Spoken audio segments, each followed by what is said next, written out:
Hello, everybody. This is Bill Connors with Telepractice Certification Community, and this is our interview for the Telepractitioner of the Month. Today it is Charles Taylor from Jersey City, New Jersey. I've had the good fortune to meet Charles. He took one of our classes and has just jumped into this and has from an individual telepractitioner just has done a remarkable job. So this is some of his information. And I see, Charles, you're in deafness rehabilitation. Did you know my first job was at the National Technical Institute for the Deaf in 1975? No, I had no idea. Yep, No. yep, fluent in sign language. So these are some of the things Charles has to offer. So there's his website. And let's talk a little bit about Charles and telepractice. So Chuck, why don't you give us a little background on what your telepractice looks like today? My telepractice actually entails working with adults at this point. I work mostly in corporate speech pathology with people who have an interest in reducing their accents, and these are people who are very busy, don't always have time to come to me at my office in Jersey City or in Bayonne, and actually working via the computer, the internet, seems to work very well for them. I'm slowly segueing to working with children in the schools by way of telepractice, but it's been a slow go with that, but I'm not giving up. There's almost a kind of a fuzzy separation between working with kids in schools or working with adults, and there's stuff in between that I think has potential. So when I start working or talking about telepractice with adults, at first, if they're not familiar with it, they look at me as if, how does that happen? How can you possibly do that? But I've got to tell you that once they try it, they are hooked. Yeah, it ends up being really simple. So yes. How did you gain confidence in offering services at a distance? That's number 2 up there. Yeah, well, to be honest with you, when I first read about telepractice, I think it was an article that I saw in Asha Leader years ago. And I have to admit to you that I glanced at the article, scanned it, and as I put it back down on the table, I thought, yeah, right, this'll, where's this going to go? But then I started seeing more and more articles about telepractice, and I realized that I had to give this a little serious thought. I realized that if I was going to become involved in telepractice, I needed to learn the nuts and bolts of it.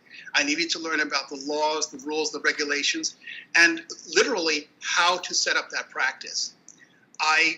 Again, the Asha Leader was a great help because I found an article, not really an article, but a classified piece in the back of the Leader that told me about a program at Waldo County Community, Waldo General Hospital, I think it is. Waldo Community Hospital, yes. Exactly. Belfast, Maine.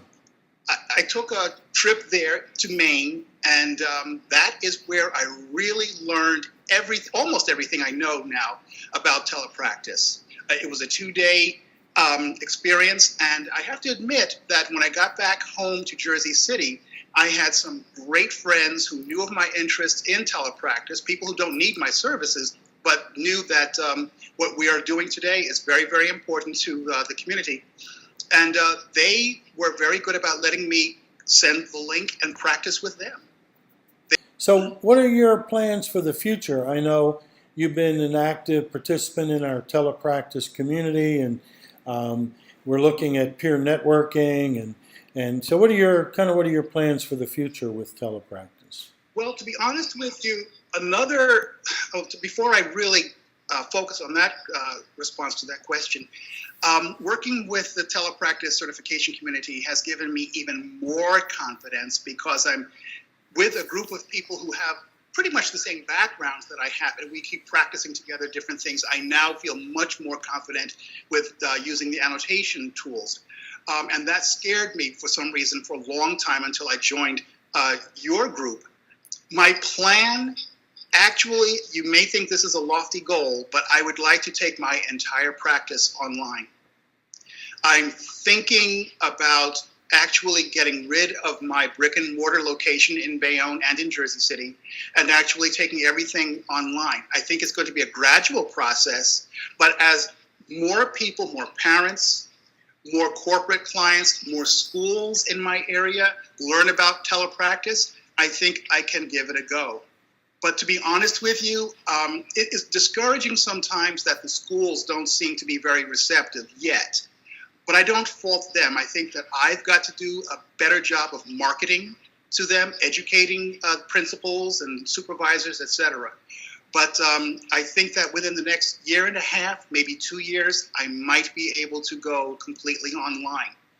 Well, it is lofty, but I do it every day. You know, we're 95% seeing clients, 98% online. Great. And, you know, it's interesting. Our next telepractice community session, I think we're planning for Saturday, is going to be all whiteboard, all materials. And Right. you know, we need to do that every month and get ideas from people. Mhm. So, you know, that sounds great. And in closing, what kinds of advice do you have for aspiring speech pathologists that are looking at telepractice, since you've really walked that path? Don't shy away from it. The technology is here. Nothing has to be developed. There's nothing new that I have to use when I'm doing telepractice. If you have a computer, if you've got high-speed internet, you've got what you need pretty much.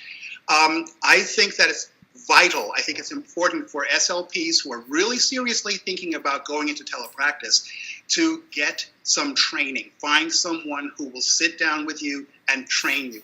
Go to the Waldo General Hospital training that they have in Maine. Join the telepractice certification community and just work with other individuals who have the same interests, the same background, and practice. What they say about how do you get to Carnegie Hall? Practice, practice, practice. That's what worked for me. And being with other individuals who are like-minded, as in our community, has done wonders for me. I have to tell you that as happy as I am with the Waldo General Hospital training, when I came home, it wasn't enough. I needed to link up with other people just like us so that I could continue practicing. You know, Charles, it makes me think, when I took my first course in dysphagia from years ago, and we studied radiology studies. I went back 30 years ago or so, and I just had to get in that radiology room, and I had to do them, and we had to study them, and you know, the radiologists were there, so we kept it safe.